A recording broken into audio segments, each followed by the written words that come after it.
My name is Stan Lopez, and you're listening to the Pursue Vegas podcast. And the idea of Pursue Vegas was to really highlight the local people that really make Vegas, Vegas. I love that aspect of how these visionaries are actually bringing people together. When we hit record, our responsibility is to connect the people of our city so we can show the world who we really are. Welcome back to the Pursue Vegas podcast. I'm your host, Dave Berlin. And I'm your co-host, Tanya Nguyen. And we are, should we tell them? We are so excited to have Stan Lopez on the show today. Now, Tawny's probably more excited because she's known you a lot longer than me. Yep. But we did get to meet at a fellow season 2 guest at one of the big events for the Key to Las Vegas. Yep. So that's great, and I learned a little bit about what you do. But tell us everything, because I know, man, you've got a background. You've done nightlife. You do some commercial real estate. You've been here. How long have you been here? Going on 18 years. 18 years. So you've been here for a minute. Yep. Been here in a whole adult child's life. Yeah, whole adult Child's life makes no sense. That was an oxymoron. Though. My bad. I was like an adult child. So yeah, man, tell us all things about you and what are you excited about? Sure. So I grew up in Hawaii. I was born in the Philippines, grew up in Hawaii for 16 years. That was back until I was 21. And got tired of Hawaii because when you're just a kid and you have ambitions and you want to grow, Hawaii is not really a place to grow. You know, it was cost of living was very expensive, so I decided I need to get out of here. So I ended up packing my bags. I wrote MySpace at the time. I wrote a post and someone responded saying, "I have a friend that has a room. You should move to Vegas." So that's what I did. $2,000 in my bank account and packed my bags. Headed straight to Las Vegas back in 2007. Wow. With no job, just money in the bank, a little bit, and had no car. So I was like, I need to find work. My first thought, because I heard from everybody else, you should be a valet driver. My friend was like, how are you going to be a valet driver? You don't have a car. I'm like, you are right. Like, that's right. I walked my whole life. So what do I need to do? And luckily, he had connections with Nightlife. He had a friend that was a manager of a promotions team. And luckily got the interview, got hired on the spot. The manager knew who I was, I guess by name, because I was a photographer. And then he just hired me on the spot. Did promotions for 2.5 years, walked the strip, hustled. There was no Facebook, there was no Instagram at the time. So it was straight talking to strangers, walking the strip and hustling. Did that for 2.5 years, got promoted to VIP host, and did that till 2020. Wow. Yeah. That was like right before I met you then, right? Right before you met me. And, you know, obviously things changed. 2020 was like the epitome for everybody to figure out their life. It's like, okay, career change or stick with it. And part of that, I had a feeling I've always wanted to do real estate. And I was like, you know what, maybe I should get licensed as a backup, because I was thinking I was going to get brought back after they let everybody go. You know, it was kind of like one of those things where I was, should I go back? Should I not? And I had like little mini, I guess I found this out, little mini retirements within my nightlife career. And this was just kind of like the end of the straw. Got licensed, and that's what I ended up doing. So I left nightlife completely back in 2020, got licensed for real estate, and I started off in residential. And then I ended up meeting you, right? And I was just trying to figure out how do I guess, took what I know in nightlife and sales and marketing and apply it for real estate. And the only thing that came with me was the marketing and the sales side. None of my network really got established like that first 2 years. Zero. Like the connections I really had to rebuild from the start. It's the same thing I did with nightlife, where I was walking on the strip and just meeting random people. Yeah. And I had to figure out a way how to get my network going. And that's how I met Tanya. I started doing my own networking events, and I had to be creative. And in commercial, there's only small players, and like there's big players, but I'm saying like there's only a small amount of people that would want to share their information with you. So I had to figure out who are these players. So I created my own networking event.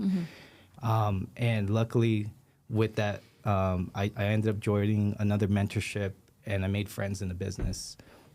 But it wasn't even that really helped took off my career. My career took off because I did social media. And it was like one of those things where I was in between of, should I do it? Should I not? And I had a little push from a mentor and said, you know what, just go all in. And January 3rd of 22, I said, you know what, let me do it. So I started making videos for friends that owned restaurants and some small businesses. And I just was testing a few different content styles. The restaurant content really took off, went viral, and that was like my key. I was like, okay, this is it. You know, proof of concept work. But you had to learn that skill, right? And let go of that identity. Because we met through real estate, and until you told me you were a nightlife guy, I wouldn't know. Until we started sharing kind of like our battle scars of how burnt out we were on hospitality and what it does to your soul. And all of your connections and all the, you know, all the superficial things outside of the money. It really drains you on the energy level because you don't sleep well, and then you're just either partying or something. You know, it comes with a cost. It does. And nightlife, don't get me wrong, it was great. It was my foundation that I met so many people here in Las Vegas, and I learned a lot just from being out, but at the same time, it was a lifestyle. Yeah. Literally, 13 years. I don't remember majority of my 20s, half of my 30s. But at the same time, it was like, it was, I made so many friends, I made so many connections, and just from that, I still leverage till this day. 3 years in commercial, now my business has been booming, but now the friends that I've made in nightlife have become business owners and entrepreneurs. So that finally shifted over to, you know, business in my realm. But it took a minute. You know, the first 2 years I didn't make much, and it's common in commercial. Thank you for sharing all that. And we've had other people on the show that come from nightlife, and it's a very unique part of this ecosystem. But there's people that learn from it, that use the money, that you could make a lot of money. What do you do with it? Right. And I think it is cool that you've stuck around and you've continued to inject it. There's so many things I want to unpack, but there's one thing that I've been dying to ask. And I know there's so many people that do nightlife and promotions on the Strip, but I'm just curious, like, were you the guy that got Nicky Romero to come to his show on the Strip during EDC? No. Okay. Do you remember what I'm talking about? No, I don't. There was this whole. Do you know what I'm talking about? No. There was like somebody was like, "Hey, come to Nicky Romero," and it was Nicky Romero. And they were like, bro, and he's like, I've never heard of this guy. Who is it? And he's just like, bro, it's Nicky Romero. Do you don't know? And he's like, and then it was like a whole thing. And then that night they brought him in, and they were like, this guy, and it was. I'm pretty sure it was like a whole PR thing, but I thought I know there's a lot of people in nightlife, but sometimes it's a small world. And I'm like, is that how you blew up on social media? That's pretty funny. What I'm hearing is that we call it being out on the streets, but canvassing and door knocking and facing rejections and all the failures is how you got. That's a good way to put it, right? Pretty much. That's how I started as a kid. It's like how many doors can you get slammed to your face before you really give up? You know. So that actually honed my my public speaking skills, or just even walking up to strangers, because it is scary. Like I was 21 when I was walking the Strip, and this was back in 2007. I had growing up in Hawaii, we didn't really have that kind of engagement of, you talk to people that you know. Here in Vegas, we just got threw in, like... It's like all the stranger danger. Yes. And the craziest thing was, I can still remember this one day I was walking on the Strip. We were handing out, I was working for Town Nightclub at the time, and we were passing out flyers, those little mini flyers. And I gave it to this random girl. She looks at the card, she's like, ooh, Tao. And she just flung the flyer in the air. And I was just like, what just happened? Wow. So to me, my heart just sank. I was like, damn, the rejection was real. And every day that rejection just kept getting, it's like an onion peel. The more you do it, the less scary it gets, but still, it was still part scary. Yeah. But I did get recognized for a few things in nightlife. In the 2.5 years I was a promoter, I did break records at the time. We're bringing in the most girls in a venue, bringing the most guys and girls. So, it was fun. And then I was the only promoter at the time that got asked to be a VIP host. And normally back then, being a VIP host was hard. Yeah. It was one of those things where you actually had to know somebody to get in. Yeah. Because everyone was, I mean, when you had that title, it was something. It meant something. Yeah. Not like these days. It's a little bit different, right? Because of social media and it's there's so much competition now. Back then, it was 4 major clubs, and when you had that title, it meant something. Yeah. So it felt good when people had to come to you. Yeah, like, exactly. You were the guy. You were the guy. You were the guy that let people in. You were the guy it's that. It's not happening without me, guys. Right. Yeah. Pretty much. And it was cool being recognized. Them asking me like, "Hey, do you want a promotion for this team?" I was like, "Hell yeah! Why would I say no?" Yeah. And I worked for the biggest nightclubs. I opened probably 5 of the biggest ones too throughout. And my last part was in 2020 with the Win Nightlife. So much fun. Nice. That's the best. I mean, it's still my number 1 favorite venue to go to. Win wins everything, I think. Yeah. Yeah. The clientele there is just it's phenomenal. There's no other nightclub that can compete. I go for a walk every morning. I have coffee at the little bar over to the side. Yep. Do 2 shots of espresso, walk the strip from that, and then come back. And like, there's just a whole vibe there in the morning. It's just I don't know what it is. He did it right, from the start. And the team there is they're amazing. If I had to do it again, I would definitely still go back there. Yeah, because you did mention like your background was photography prior. Yeah. So that's why I was sitting here trying to connect the dots on how you made those freaking videos, because I thought you just learned that skill overnight. No. Because, when we met each other, we were both in the real estate investing side, and that circle gets smaller and smaller, but it also expands and gets diluted really fast because there's just so many saturation in events that pop up in every industry. And then one day when I was still on social media, 2022, I think, and I saw him like make this fucking video, like, and then I think I reached out to you. I was like, dude, like, what a fucking cool video. And then he was like, yeah, like, I did it myself. And then I couldn't connect the 2 dots of like, how did this guy that is like nightlife, real estate, all of a sudden makes fucking videos? Because you kind of like went dark for a little bit to like learn the skills. And I know I've been to your house, I've seen your studio, and I've seen how much work you put into learning like the editing, the actual whatever it's called. Dude, I'm gonna butcher all the fucking equipment, but all the stuff that needs to be done with all the thimbles. Yeah. It's a gimbal. I'm just kidding. Crazy because that was your signature. It was. I don't tell a lot of people this, but back in I think probably 2000 when I was in high school, a friend of mine got me into photography. It used to be a really popular in studio. Like you would have to go to the mall, the studio, and then get photos. And this was before digital photography came out. So I had the old school film. We had to develop the film, pull out the film from the in the bathroom when it was super dark, and then insert it into this little box. You did put it into the machine. The red machine, or kind of the red room type of thing. Kind of similar. It wasn't red room, but it was like we had to literally go in the bathroom because it was like the darkest, or else the film would get exposed and it would mess it up. And that's where I built my skills of photography, and that's what I got known in Hawaii for back when I was younger. And I just kind of took those skills, and I've always been into photography, and obviously as digital cameras came out, I've always had a fascination for the digital like stuff. And back in 2018, I wanted to learn how to vlog. I was like, oh, this YouTube thing looks cool.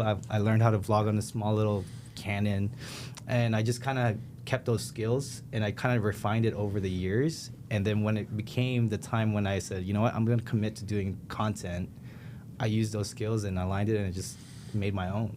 It was a lot of testing and figuring out what works, what doesn't. But at the end of the day, it was like, if I don't do well, or if this fails, at least I tried. That was my mentality.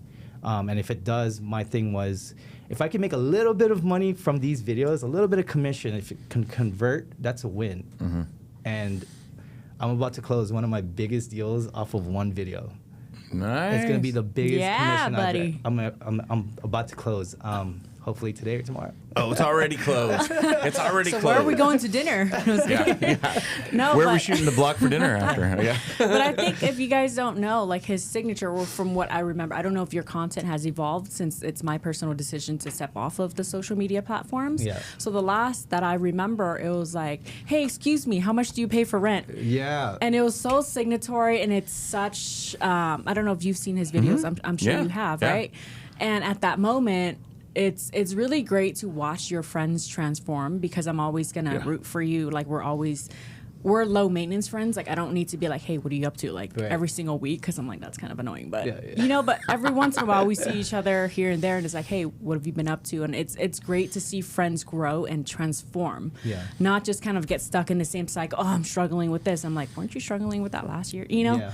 But for us, it's outside of the money, it's always like personal growth and like how do you become better and do better in your craft. And from the last time I saw your videos, and then we talked to Juan, friends of the show from the first season, and he's like, you got to have Stan on because he's the drone guy. That's what we call him, right? Dude, like the drone guy. We're like, if there's one person that you can tell us to sit in the seat, you know, like who would it be? He's like, he said you. Dude, and he said it was you. Because funny story with Juan, so I met him at an open house, and the guy's open house name, his name was Juan as well, Juan Rubio.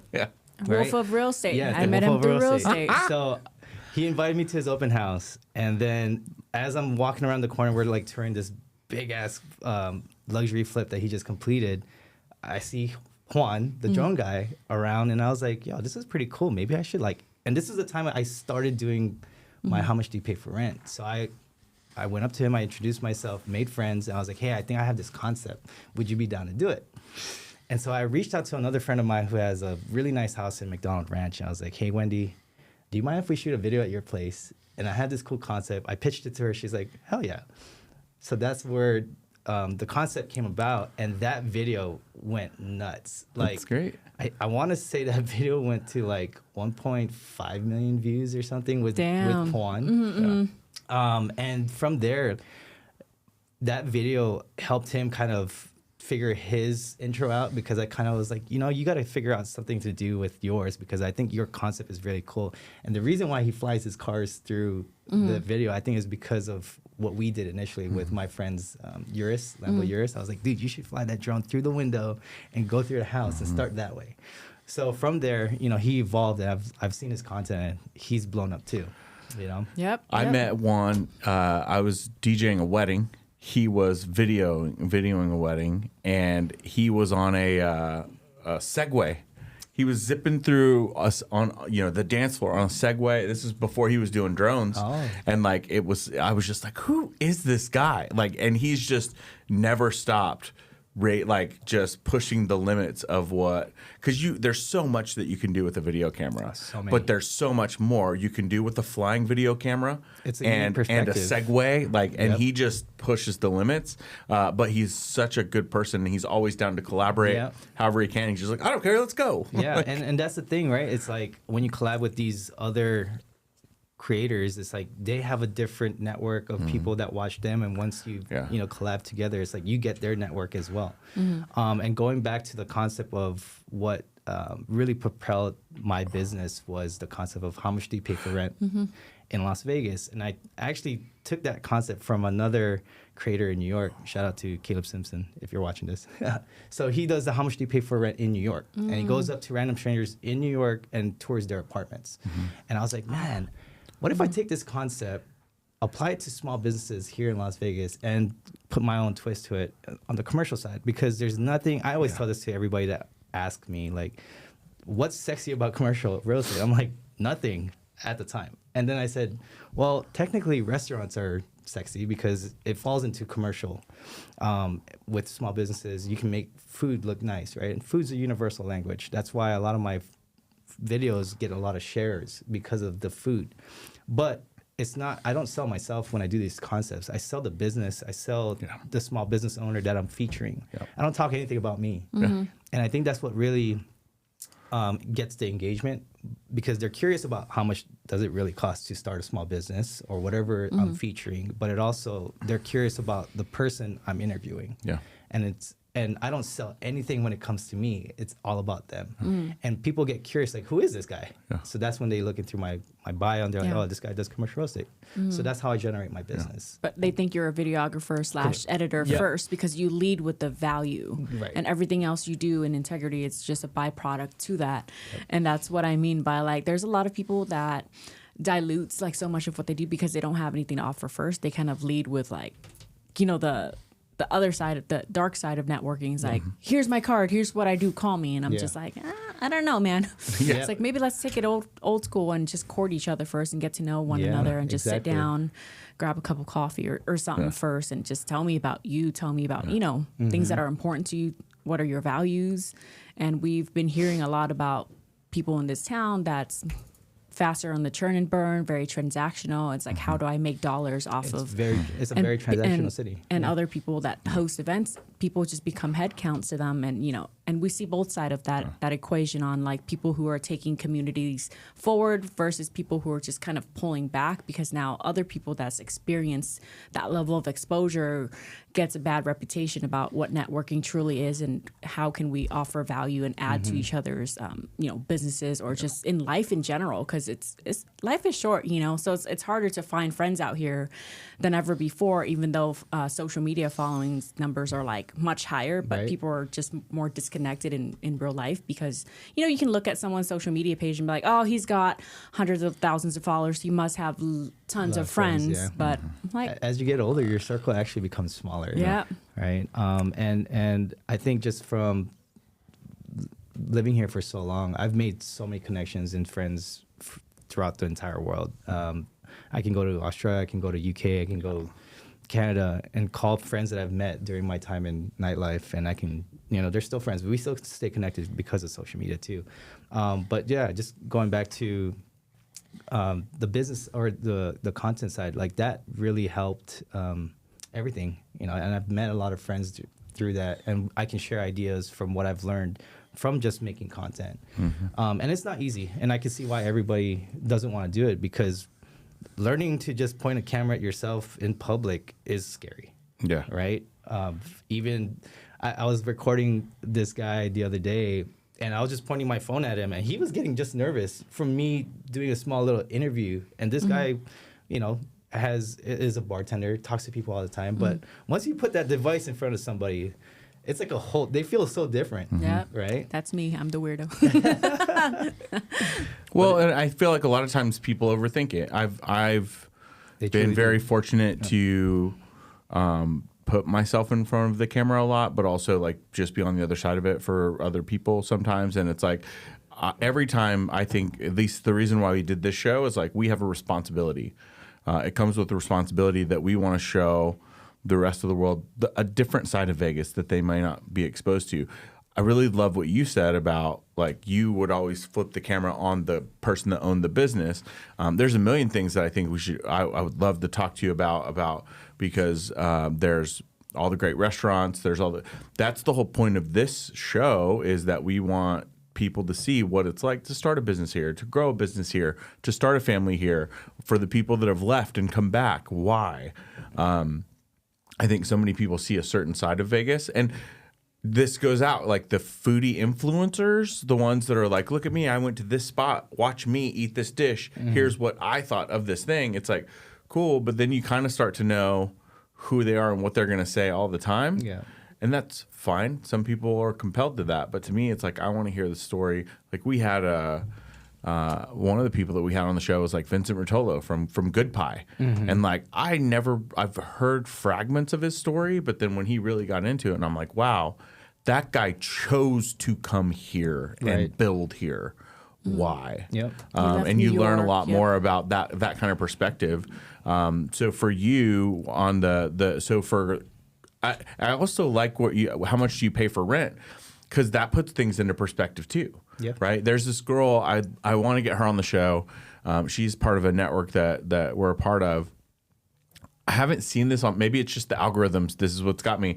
I love hers because very transparent. She's a real residential real estate, but she's like, hey, are you looking for a house in this area, and do you make a combined income of this amount? And it's like that gets all of the fluff out of the way. And I can only imagine fantasizing. Yeah, the fantasizing, because I can only imagine how many people are like, oh my God, I would love to learn about that. And then they go through the time to research it, and then they go to find it. But not only that, that realtor keeps talking to those people, like, and they have that desperation, like, because they reached out to me, they must be willing to do everything that it takes for them to be able to buy this house. And it's like, that's not the case. But you like immediately scrub it when you're like, hey, are you excited about this? And do you make this a combined amount of this much money? It's the reverse psychology of what do you pay for rent? It's like, do you make this much money? Because if you do, you can afford this place. And then here you go. And then everybody, I'm like, I don't hit any of those numbers, but I'm still like, now I have a goal to make this much money. Right. Like, because then maybe one day I'll be able to get to a casita at a house like this. Right. I mean, that makes We'll talk about your future goals on a different intervention. I love it. What were you going to say? No, I was going to say that makes a lot of sense because now you're in content, it's like you got to figure out what works and what doesn't work. Yeah. And that alone, when you kind of categorize hey, if you make this much, then it weeds out the people that doesn't. Yeah. Right. And I've seen that tactic it's really smart. Yeah. I've seen this. I've been getting hit with this ad where it's a guy that asked if you make more than $150,000, I can get you in the best shape of your life. And right? I think that's the guy that Juan works out with, right?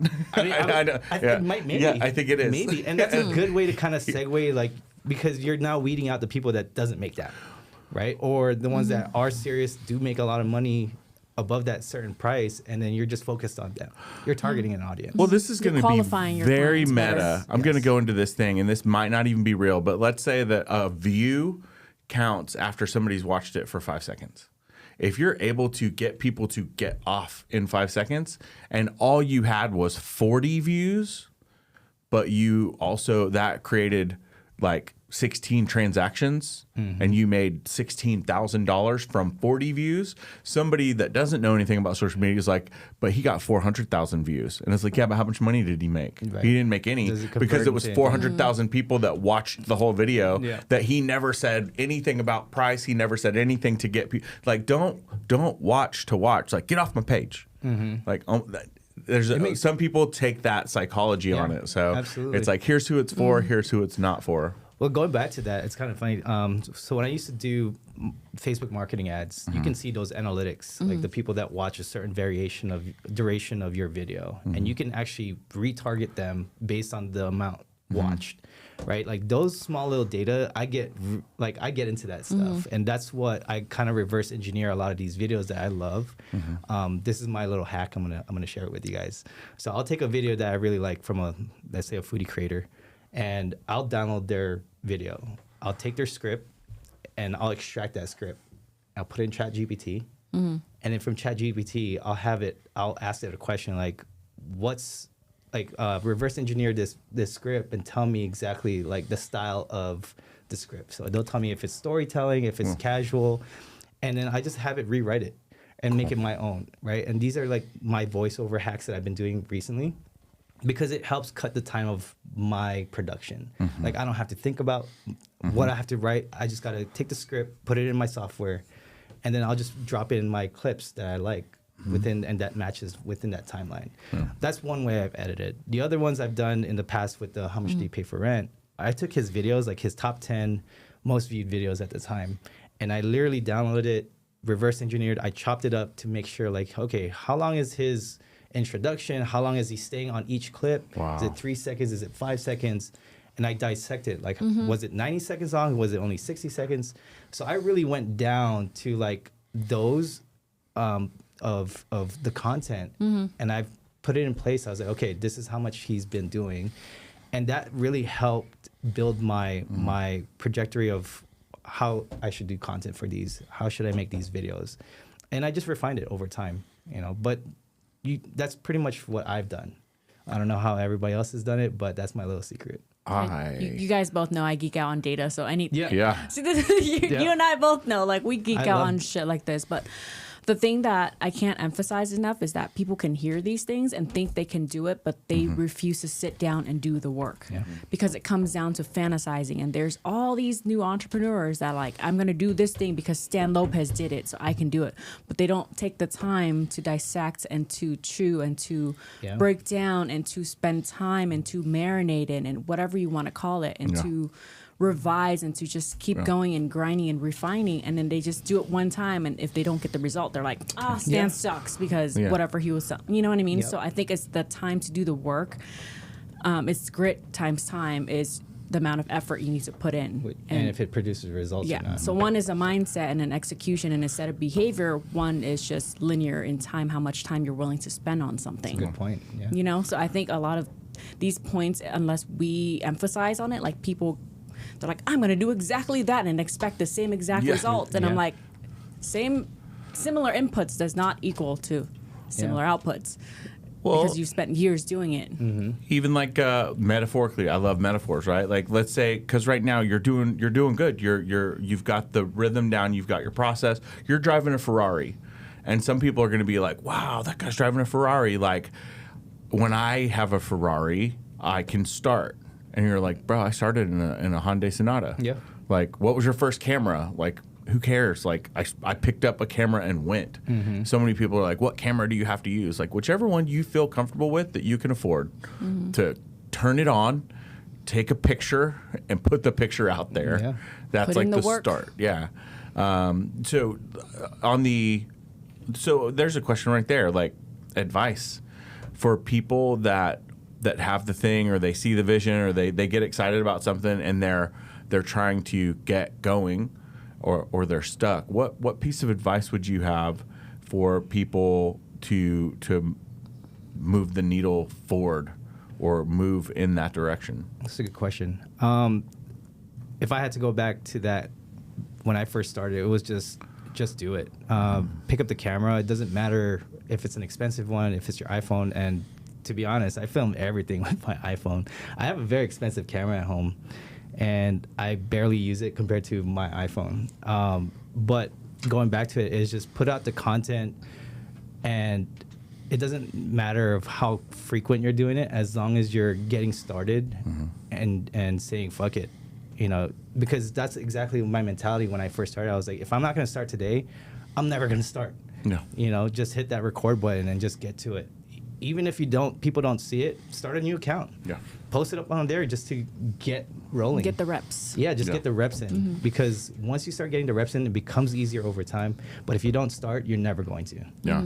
Get the reps, remove the expectation. Yeah. I think the biggest other hurdle mentally for people is they expect something just because someone else did it, and they don't see all the behind the scenes. Yeah. And this is the truth that we're seeking behind this show. It's that just because you see something glamorized and just because someone can break down their systems doesn't mean that you can shortcut their time. You still have to put in the same amount of work. Yep. Maybe you'll make less mistakes because now you can learn from what they did that didn't work out. So that'll save you a little bit of, time, but you're still going to have to fail your own way into stuff. Absolutely. Just because it works for Stan doesn't mean it works for Tawny. Yep. Two different sets of personality. Entrepreneurship is very personal, and I think people just try to replicate the same blueprint handed from somebody else, given different skill sets, different mentality, different operation system.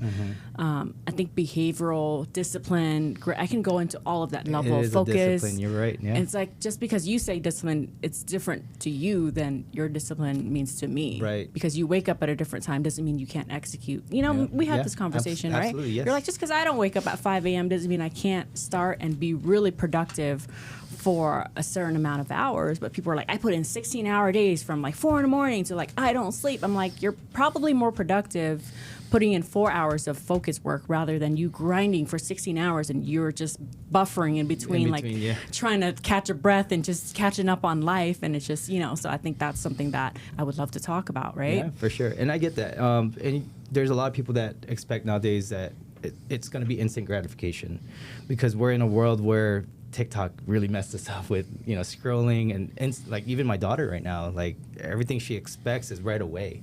Like there's no patience. And Not Journey. Yeah. That's my arbitrage, baby. But that's the thing. Like, she's 4 years old now, and everything she expects is like now. I'm like, dude, you got to be patient. Like, because whatever you're seeing online doesn't mean that it's going to happen right away. And that's what I'm trying to teach her. It's like, you got to build patience. And this game of real estate is patience. Content is patience. Everything in life, it's not an instant gratification. You don't just wake up one day and you're like, okay, good, I'm successful. No, you got to grind the shit out of everything. You're going to fail a lot. And I've failed multiple times, but I'm okay with failing because that just gets me to the next point of, okay, well, is this going to be the right time of being successful? No. Okay, try again. You guys just got to keep trying. Do you remember Thanksgiving 2 years ago when she was 2 years old? Yeah. Oh my God, we were just carrying her. Yeah. And that just made me feel like time just like flew by. Yes. Oh, it goes fast. Wait, she'll be 20. Fast. We have that Polaroid of, do you remember like Thanksgiving? We're like holding her next to all the pictures of all of us. Oh, wow.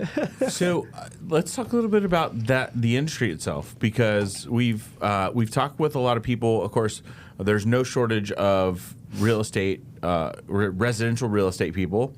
Commercial real estate people it's a very different, or commercial real estate as an industry fluctuates too, but Vegas is really going through an evolution right now with all the talks of Hollywood 2.0, and you've seen it because you've been here for a long time. You've seen it from the Strip where there was no cell phones to now being, no cell phones, no social media, to now being in that age where there's so much social media, there's all these things going on, but there's also a lot of changes that are happening in Las Vegas with studios, all that stuff coming here. Yeah. You know, we see a trend with podcast studios kind of popping up all over, and there's predictions for what we see.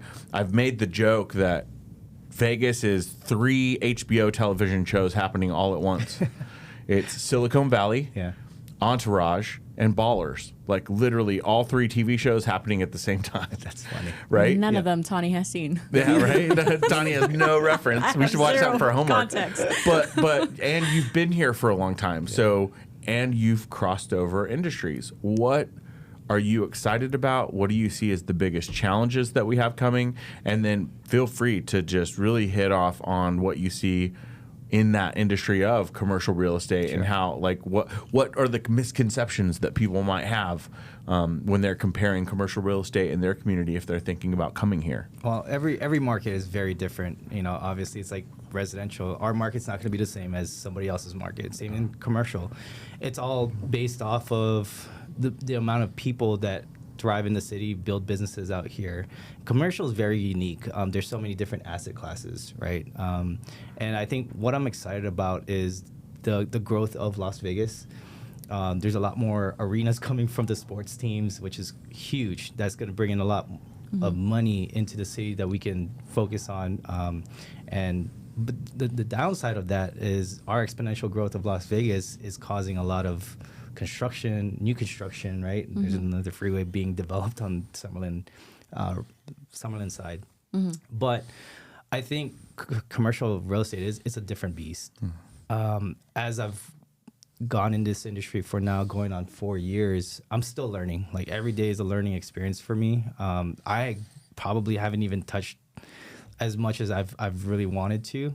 And the hardest part about being in the space is finding a mentor that's going to take you under their wing.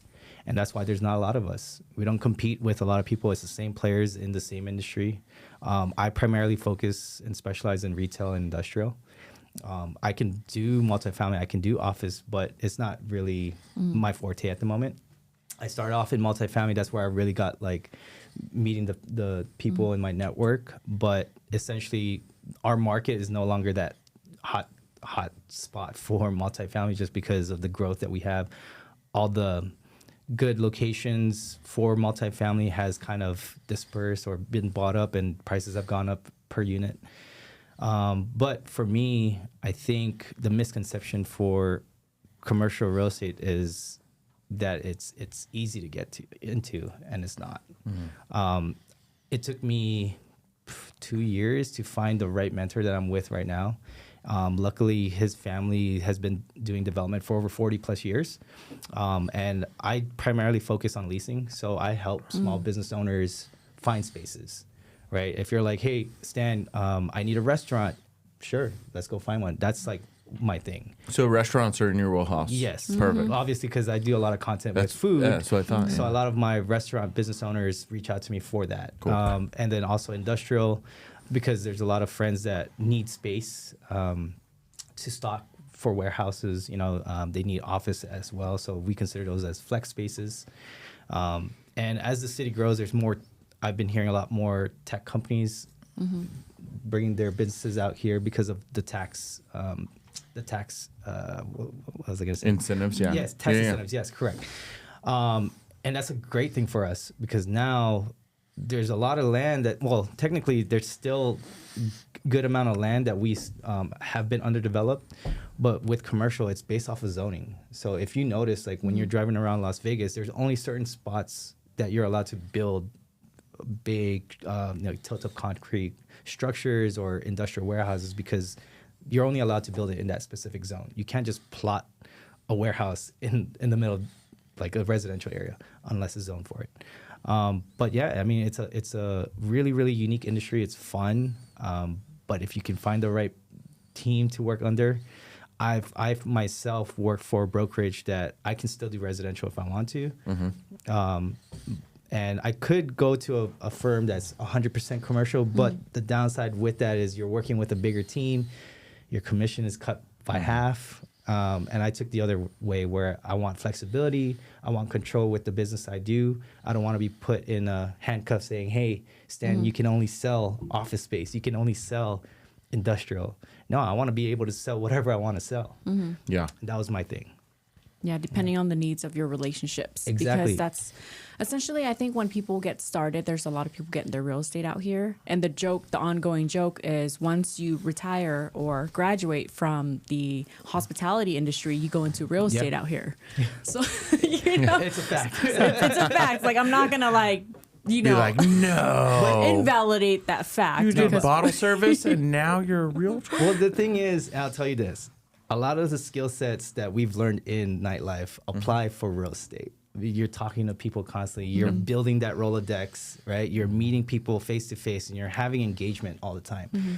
I think, and I've seen this, majority of the successful people that came from nightlife are very successful in real estate. And the ones that really drop off is because they didn't hone that skill of talking to people. People are scared to talk to other people, which is wild, right? But you're in the business. And they can't be consistent enough. Yeah, exactly. And it's crazy because, and I get it, it is scary to talk to new people. It's scary to go out and meet new people at a gathering. I get it, but it's part of the business.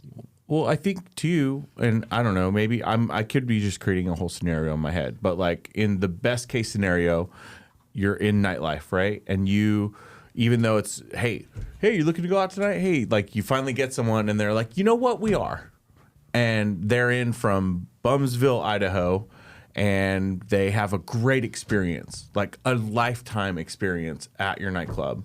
They stay connected to that. Like that memory is theirs forever. Absolutely. Then years later, 1 year, 3 years, 10 years, it's like, I wonder like if that person, like the only person I know in Las Vegas was the guy who got me into Omnia 8 years ago.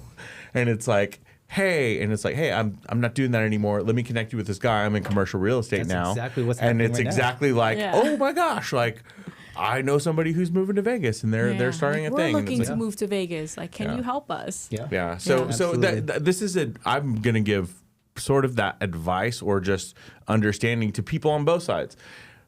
What you're doing right now matters, and it may not be the same thing that you're doing 10 years from now, but the relationships that you create, whether you nurture them or not, are there.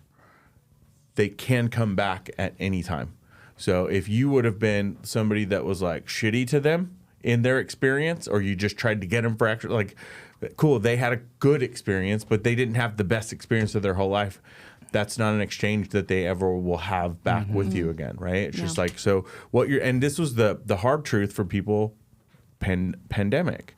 It's like, cool, like, there's so many people, we talked about this in networking groups and all that stuff, like, the business card that you're passing out today may not be the business card that you're passing out 3 years from now. Yeah. But the activities that you do and the things that you say and how you treat people now will matter because like 4 years later, like you could be, especially in Las Vegas, it's like you could be sweeping up shit on the side of the road, or you could be in a very powerful position where all of those relationships may or may not come full circle. Yeah, you'd be surprised. It's crazy because now that you said that, there is a couple of upper management people in nightlife that were bussers. Yeah.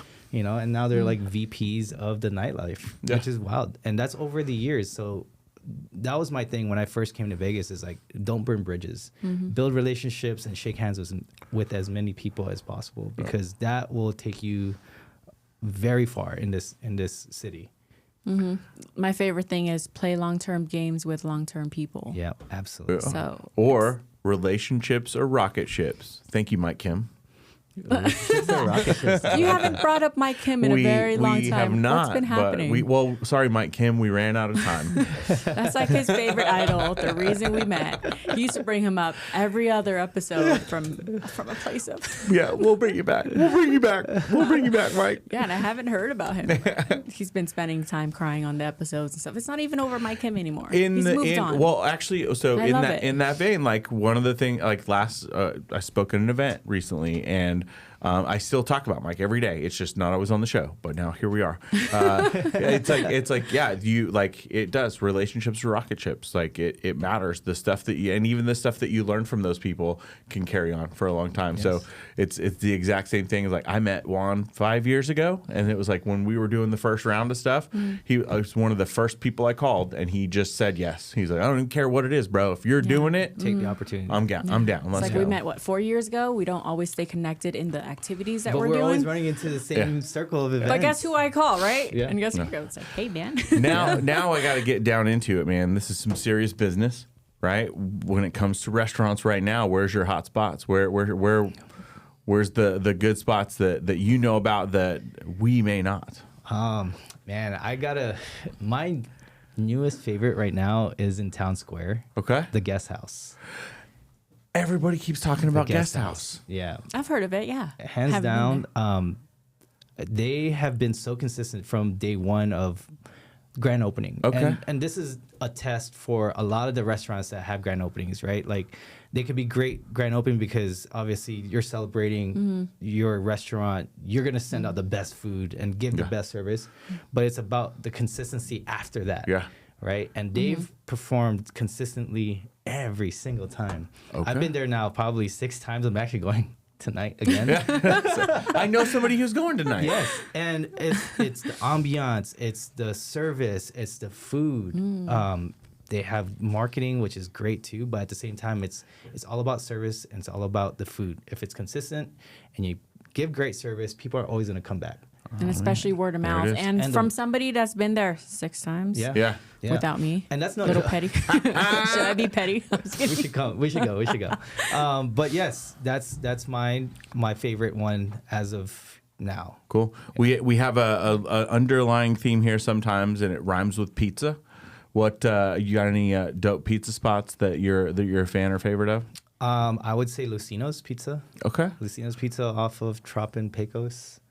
Okay. Yeah, they have. I found them actually, and I wanted to really try them because they have a very unique. Is that the curry pizza one? No, okay. They do. They're from Philly. Okay. Originally, I think, but he does a Philly cheesesteak, and then he'll put it on the pizza and roll it into a pizza burrito. I've seen that. Which is crazy. Yeah. I've probably seen your video about that. What the stoner it's like hell? it's a stunt food, but it's really good, surprisingly. But aside from that, I've had their breakfast pizza. They do a collab with Smoke and Fire. Where they do a blueberry. Yeah, they do the blueberry chicken wing. Oh, well, burger, but they do it on the pizza. Breakfast pizza is hard to find, man. And they do breakfast pizza as well. Whoa. So, yes. Who's salivating? Sorry, Trevin, I'm drooling over your mic. Nice. I love that. Thanks for sharing, man. And that's the thing. Like, we've got some other stuff I'd love to talk to you about because I've been spending a lot more time in the restaurant space, and it's we're working with like 185 restaurants all around the world. Oh, awesome. And I think there's definitely some cool value that you can bring to help people understand how. Sounds like he's coming with us to Pizza Expo. Oh, dude, yes. I mean, to eat, greet, and I need to get those. I would use that word, but I don't want to say it on air. We need to get the media passes. So yeah, okay, we might you have to said come. it on Have air. you ever been? I've never been. Okay, I'm down to go. Okay, we've that got. Sounds like that's going to be our there may be a way to do this because I've got some people to introduce you to yes, for please, sure. Please, I'm just there for the pizza. And you know me, like I said, food is a universal language. I can talk about food all day. I'm a big foodie myself, and I've met some amazing chefs over the 18 years I've been in Las Vegas. And I'm actually going to meet with one of my good friends who's the executive chef for Bel Air after this, too, for lunch. Nice. But, who's that? Chef Roman. Okay. He used to be a former chef at Pepper Club. Okay. Yeah, the sushi chef. Yeah. Yeah, and then he was actually at Taru for a little bit too.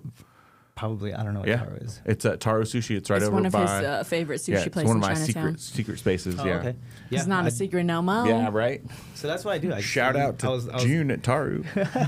I would just find people on Instagram and I'd just be like looking at their content. Like, oh, I want to shoot food content with them. And that's how I've managed to land some of these guys. Okay. Yeah. Very cool. I love our ways of making friends in adult days. Yep. I think we're just going to have to and stuff. It's easy. Just slide in the DMs. People are like, how do you get these people? Just slide in the DMs. Ask them. Yeah, this is the door knocking thing that people don't see. Knocking. Yeah. Because we're so used to rejection that like it doesn't. We came up with this. Ignore you. We came up with this fun way, and like we're working on it. We've done a little I'm doing some little tests with it. It's funny because in the world, in the space of having people on the show, we always ask like, who's one person. We talked to Juan. He suggested you, which is part of the reason why you're here. And then Tani was like, oh yeah, we gotta have Stan on. Mm-hmm. But it's like so many people are like, okay, I need to get so and so on my podcast. Let me ChatGPT craft the perfect email, how to get this person's attention, and it becomes this whole like decision tree. And it's like, no, what if we just broke the fourth wall and we look right at the camera and say, hey, you know what would be really awesome is if we got Pasquale from EDC to come on the show.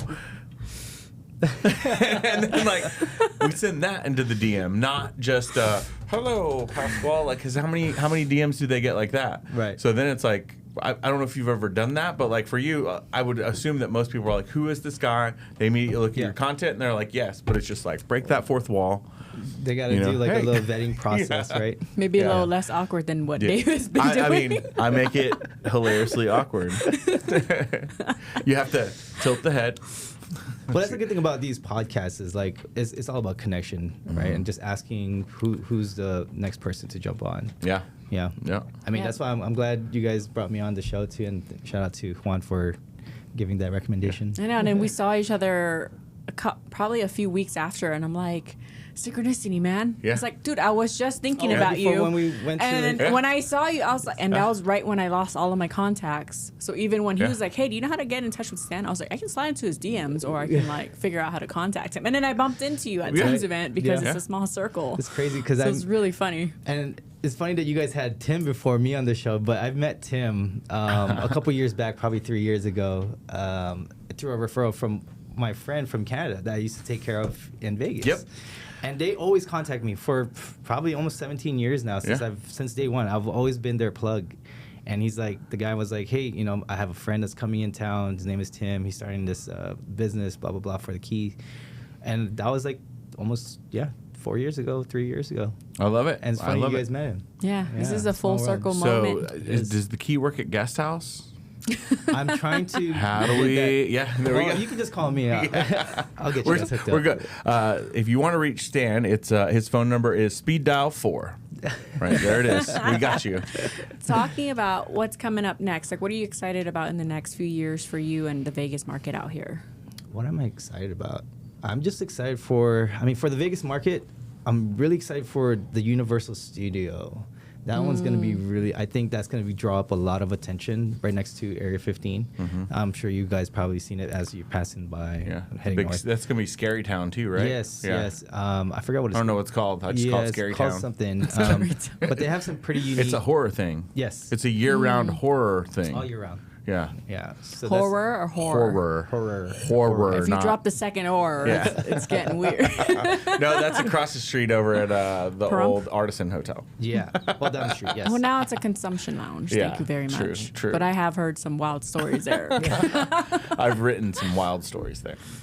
But yeah, I mean, that's going to be a good one. I'm excited because, I mean, my career is just starting to take off. I'm excited for that, see where the growth is. I'm starting to work with a lot more very notable players in the industry. So, it's just growing. For most people that are ever have anything to do with real estate, whether it be commercial or residential, I'm always curious. Are you a reader? Do you listen to podcasts? Do you read books or anything like that to learn or stay sharp? Yes, I haven't been in the last year, but I was during the first 2-3 years before my career started taking a little bit more traction. Yeah, I was definitely always listening to podcasts, reading books. The One Thing is probably one of my favorite. Yeah, by I Gary saw Keller. that on your shelf. Yeah. Yep. That's a really good book. And it makes a lot of sense with that book just because once I started focusing really on just one thing, like everything just kind of made a lot more sense for me. But yes. I love it. I love it. That's great. No further questions, Your Honor. I'm hungry. You can tell Dave just slowly dissipating. No, I'm just like, wow, there's so much to dive into, and now my brains are firing in like 50 directions. I'm sure there's lots of cool stuff that we can get into. Yeah. And then now, again, there's 10,000 real estate agents, and like it's hard. Residential. Residential, and it's hard because like I feel like I can't ever refer anybody any residential real estate because then I have like 1,400 people that hate my guts. They're like, why didn't you come to me? I'm like, because I haven't talked to you in 4 days. Right. Like I talked to this person that day and it was just top of mind, tip of tongue. And that was my biggest gripe about being in the residential space. I'm like, why am I going to compete against all my fucking 100 friends that became residential agents? Why don't I just be the commercial guy and they can refer me business? Yeah, exactly. And I'll tell you right now, and I tell this to everybody else, you ask any residential realtor how many commercial realtors they know, they'll say, I don't know anybody. I know Stan. Maybe. Yeah. But then even there's one gal that did a lot of stuff here and she left. I'm drawing a blank on her name, but it's irrelevant now. She was here for a long time, and then she literally just took a job in a totally different industry like 2 months ago. I don't blame her. Yeah. It's not easy. Yeah. No, well, it's been great to know you. I'm glad you came on the show finally. I'm so happy I did too. How great we manifested this. Yes. I'm just kidding. Maybe you, but we're going to go to guest house. Oh, yeah. I don't know what you're doing, but we're going to guest house. We can plan it again. Set up 2 different dinners. Like, yeah, man, you should come over too. And like, I get there and Tawny's leaving. I think, what's up, man? I think you guys should have him on the podcast next. He's actually former Nightlife too. Oh, awesome. Yeah, so connect us, he's a really good friend Any of friend mine. of yours is a friend of ours now. Absolutely. How can people stay connected with you and watch your videos? I have Instagram, I have TikTok, both at Stan Lopez. L0PEZ is my handle. Stan L0PEZ. Yep. Boom. Easy day. Easy. Easy, yeah. It felt like you needed something else to say. No. I don't know. You gave me the look. I'm so happy. I'm so content and happy right now. You gave me the look, and I was I'm like, just like, we are can doing such good work in doing everything that this mission for the podcast and everything. Thank you for being real, and thanks for just bringing the truth. That's the most important thing, and I think this is one of those conversations that will help connect the dots for people on both sides. People that are working on something now, just knowing that this isn't going to be the thing they may do forever. Yeah. And relationships matter, man. Don't give up. That's my takeaway. Don't give up because you're one step away from success. Boom. Well, you guys know how to get in touch with Dave and I. Please slide into Stan's DMs mainly. I think he'll be the most responsive. Catch up on his videos, get to know him as a creator, as a commercial agent out here. Like, he's your guy. He's going to be your plug. So that's it. That's my the truth is out. The rabbit is out of the hat. Is that the right word? I think so. Is that the analogy? I don't know. Cat's out of the bag. The cat's out of the bag. Right? The rabbit's out And of if there's the hat. anyone that we can connect you with from people that have been on the show, please reach out. And if you know somebody who would be a remarkable guest, we want to hear from them too. And the idea of Pursue Vegas was to really highlight the local people that really make Vegas Vegas. I love that aspect of how these visionaries are actually bringing people together. When we hit record, our responsibility is to connect the people of our city so we can show the world who we really are.